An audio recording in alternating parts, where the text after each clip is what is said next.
Good morning. The subject I am going to take is computer networks. So, here we are focusing on the first module of computer networks, which includes the introduction and the physical layer.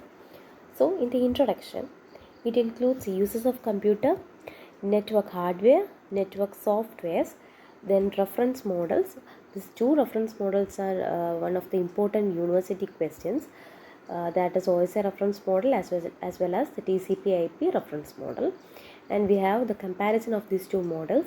Then coming to physical layer, it includes the modes of communication, physical topologies, signal encoding, repeaters and hub, transmission media overview, performance indicators such as bandwidth, throughput, latency, queuing time and delay product.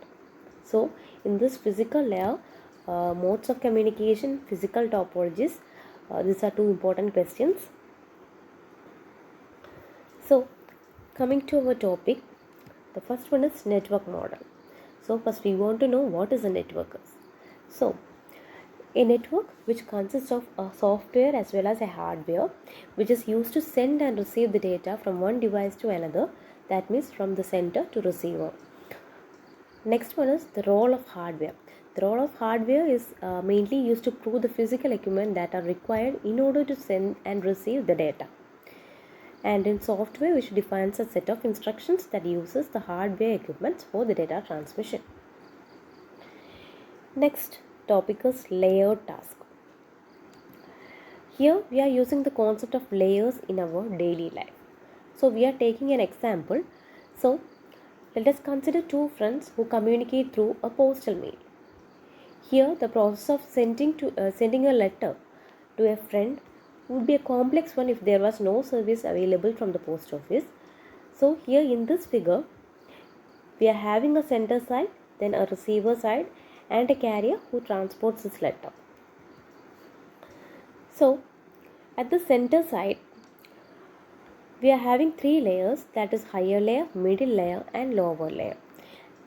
In higher layer, the sender will write the letter and insert that letter in an envelope and writes the address of the sender and receiver and drops this letter to a mailbox. And in the middle layer, the letter will be picked up by a letter carrier and will be delivered to the post office. And the last layer, which is the lower layer, here the letter will be sorted at the post office and a carrier will transport that letter.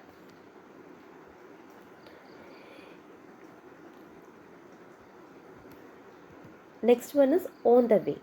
Here the letter on the way to recipient. On the way to recipient's local post office, the letter may actually go through a central post office or central office. And at the receiver side also we are having three layers, that is lower layer, middle layer and higher layer. And in lower layer, the carrier will transport the letter to the post office, and the middle layer the letter will be sorted and will be delivered to the mail